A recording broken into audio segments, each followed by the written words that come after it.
Добро утро, госпожи и господа, от ефира на телевизия Загора. Това е предаването Сутрин с нас. Аз съм Галина Георгиева. За днес съм ви приготвила една невероятна изненада. Ще си говорим по-женски с една от най-хубавите жени, които аз лично познавам. Имам удоволствието да познавам.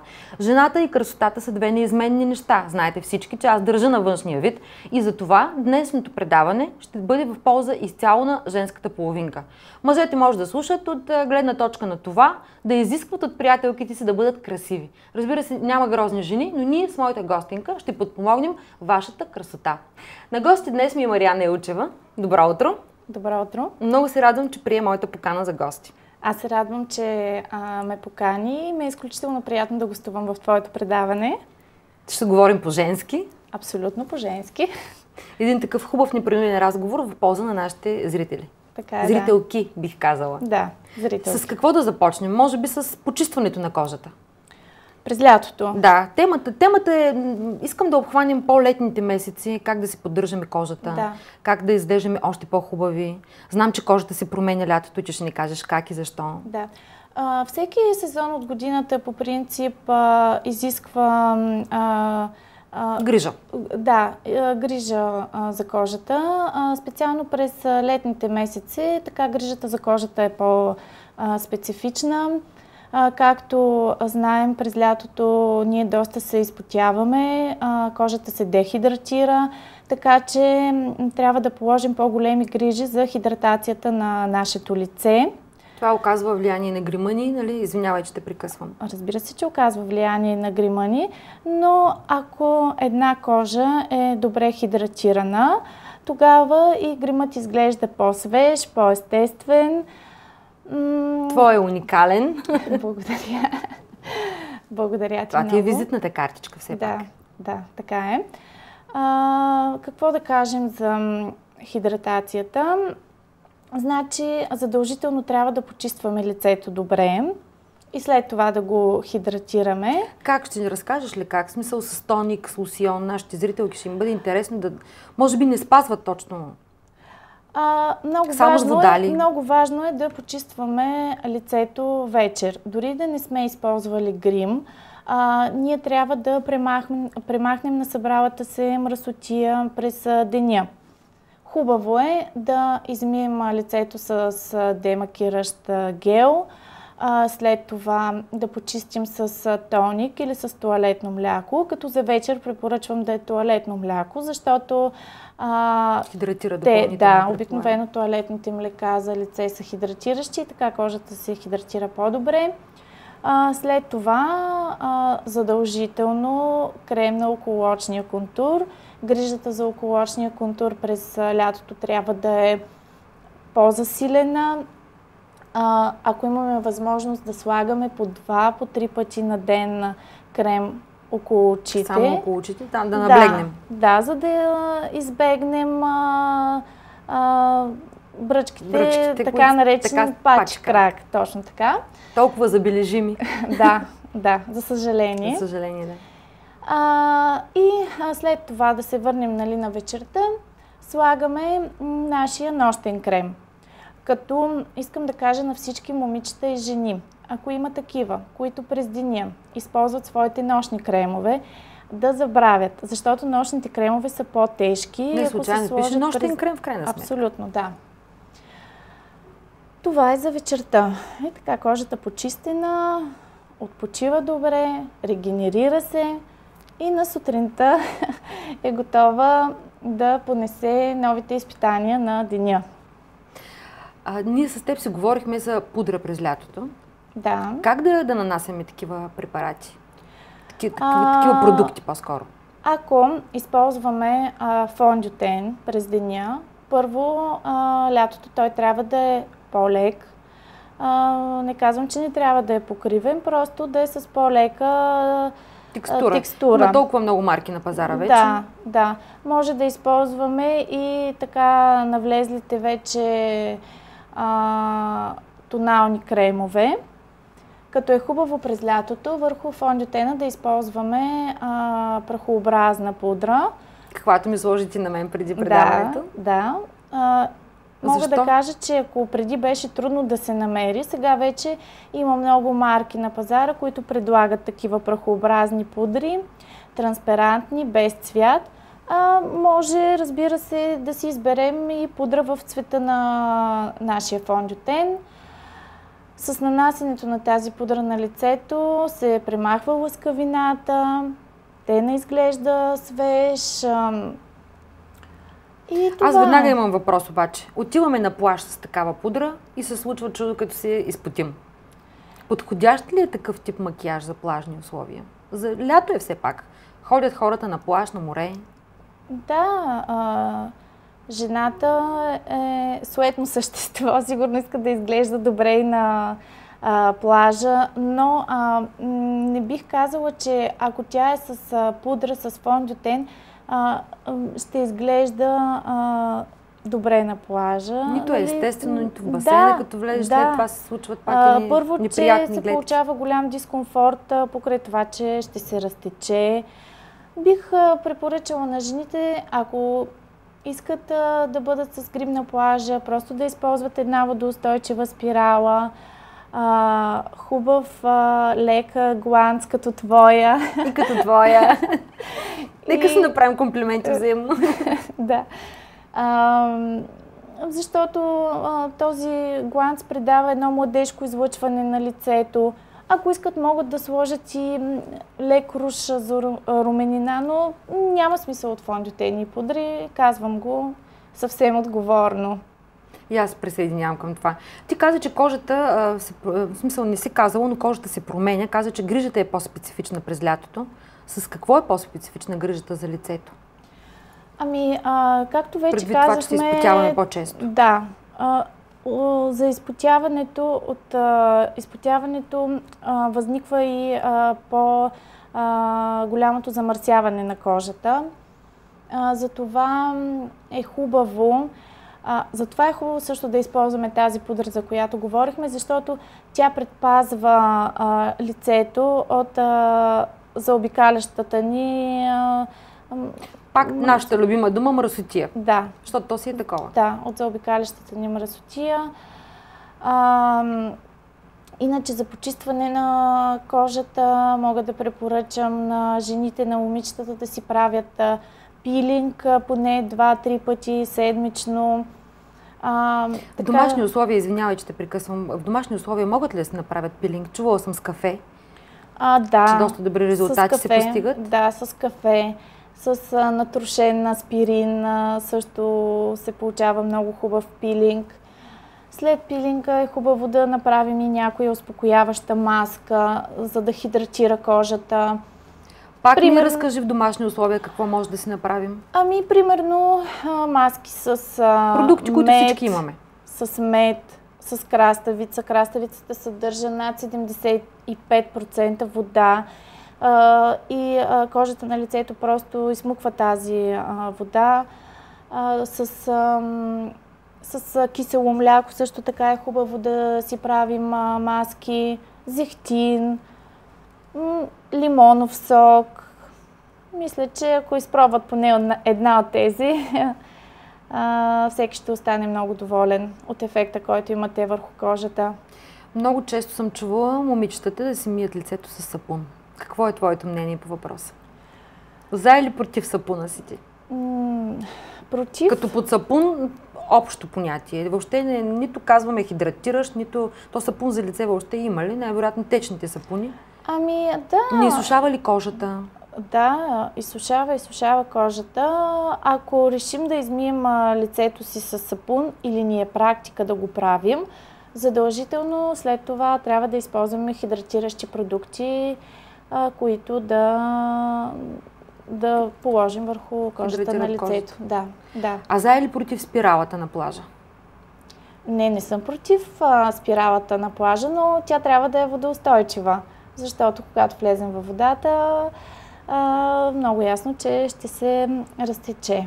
След това стават пак едни такива много приятни гледки.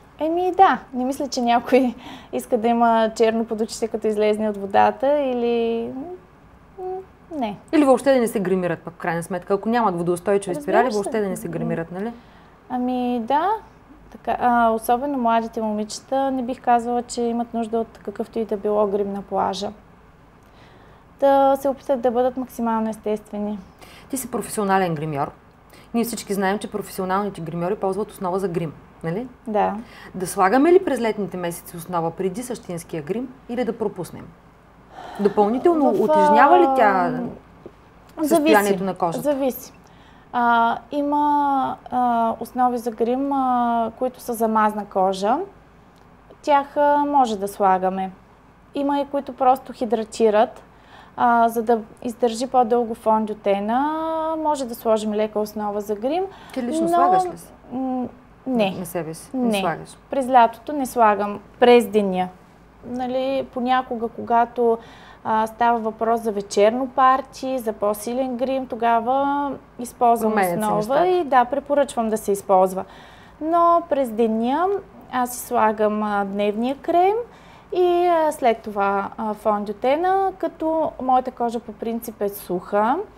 Сега летните месеци дори съм си взела крем за комбинирана кожа, защото тези за суха кожа са по-тежки и отново натоварват лицето, повече лъска, идват тежки с една дума. Как да бъдем красиви едновременно и леко гримирани и красиви едновременно? В смисъл, въпросът ми е такъв, много тежкия грим, какво допринася през летните месеци? Конкретно за летните месеци говорим. Ако може да кажа ползи и вреди, но то няма да е точно ползи и вреди, но с кое да не прекаляват жените като цяло? Като цяло през деня е хубаво да изглеждаме свежи. Но не без грим, нали? Естествено, че не без грим. Да имаме една хубава руменина на бузите, нали? Да използваме руж, да използваме спирала, очна линия, дори ако ни харесва. Но тежкият тъмен грим, меко казано, може да ни направи дори смешни през деня. Аз много обичам да казвам чалгарския стил, защото те и през деня ходят по този начин. Не знам дали си ги виждала.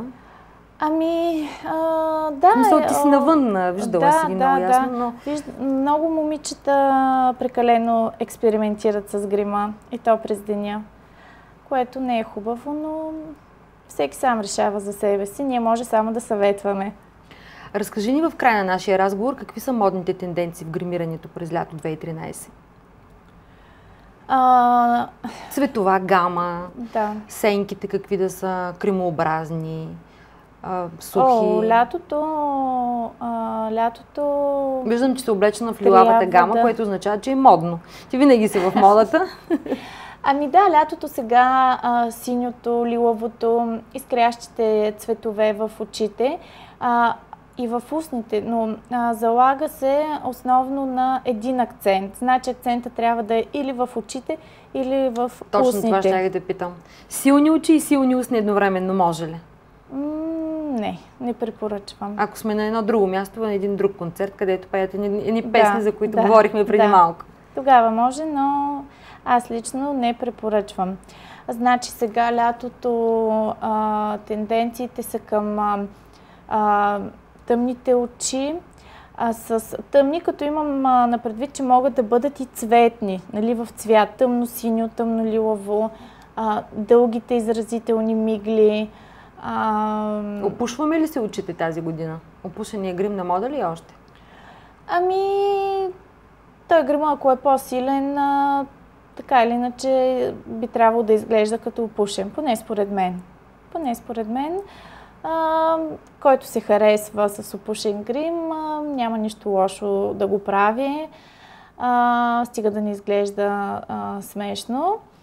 И така наречените котишки очи? Да, котишките очи, това лято. Каква е тази година? Да, лятото са много модерни котишките очи. Гледам, че рамките на очилата са такива, следователно и грима трябва да бъде такъв. Да, така е, да. Спиралите цветните? Да, розова, лилава. Розова спирала? Розова спирала, да. Добре ли сте? Аз не съм виждала. С розова очна линия, розова спирала. Аз не съм правила, но така тенденциите това говорят. Изглежда свежо. В никакъв случай през деня не бих казала, че може да се сложи розова спирала. И не толкова тежки розови сенки. Разкажи ни за сенките. Какви трябва да се... Предвид това, че се изпотява клепача, предполагам сухи. Да. Преди да сложим сенките, е хубаво малко пудра да сложим на очите или някаква матираща основа. Да използваме прахообразни сенки. Не мазни, не течни, защото те има опасност да се разтикат и да се съберат по гънката на клепача. И виждали сме такива неща, изключително грозно нещо. Дискомфорт. Веждите? Тънки, дебели, извити, прави. Сега каква е тенденциите са по-плътни вежди. Ти си тенденцията, като те гледам така. Да, стига, нали, жените, момичетата да имат възможност да поддържат по-плътни вежди. Аз го препоръчвам. Близко до естествените. Да, на мен ми харесват. Не обичам много тънките вежди, изрисуваните. Веждите все пак са рамка на лицето. Да. Ти какво би ги посъветвала нашите зрителки на телевизия Загора? По-силни очи или по-силни устни? В смисъл, къде да акцентираме? Говоря конкретно пак за лятните месеци. Зависи от формата на окото, от формата на лицето, на устните. Ако имат хубави, големи очи, съветвам акцента да е в очите. Като твоите? Да, благодаря. А като твоите устни? Тогава пък да акцентират върху устните. Да, точно така. Ако имат хубави плътни устни, нека да сложат едно плътно малиново червило, примерно. Мисля, че ефекта ще е зашеметяващ. Няма как да не те попитам за цветните лещи. Лято е, ползваме ги. Да, лещи цветни, сега вече в най-различни цветове. Има розови цветни очи. лещи, да, има много навлиза това зелени, розовото тази жълти. година. Да. За цветните лещи може би са подходящи за ревюта, за фотосесии, но през деня... За плаж не са ли? Не всички то имат няма сини нищо очи. забранено. Няма нищо забранено по принцип. Става въпрос за това дали не е грозно, притрупано, неестествено. Това имам предвид. Ако лещите са в някакъв по-естествен цвят, близък до... Нали, ако искат момичета да са сини очи, ако са близки до естествените сини очи, защо не? Ако с кафе ви искат сини? Да, това стои ли неестествено? За мен стои неестествено. Сякаш се усеща, нали? Да, усеща се, но... Според мен модата на лещите е отминала в ежедневието. В ежедневието е отминала.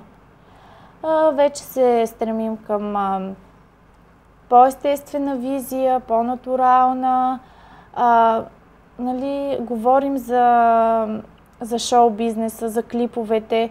Вече и там се забелязва така едни по-изчистени визии, по-лек грим в очите. Мисля, че вървим към... естествената красота, с която започнахме. Да завършим и с нея. Имаш ли някакво послание към нашите зрителки? Някакви съвети? Освен да се усмихват и да показват белите си усмивки? Искам да им кажа през лятото да бъдат много премерени в грима. През лятото по лицето не трябва да има нищо излишно, да бъдат по-естествени, по-свежи и да могат да изглеждат по-млади, колкото се може повече време. Много ти благодаря за това участие. И аз благодаря за поканата. Ще се видим пак. Мисля, че е добре поне веднъж месечно да ги съветваме за такива типично женски неща, да си говорим по-женски. Като разбира се, няма само грима да засягаме. Една жена може да се направи толкова много процедури. Да. И толкова полезни. Да. И ние казваме неща, които не всеки знае. Така е. Ще ми бъде много приятно. И... Благодаря ти още веднъж за това, че прие моята покана. И аз благодаря. Госпожи и господа, лято е, наслаждавайте му се с пълна пара, забавлявайте се от хубавото лятно време, най-накрая се стоплихме, но не прекалявайте в нито едно отношение. Хубав и усмихнат ден от мен!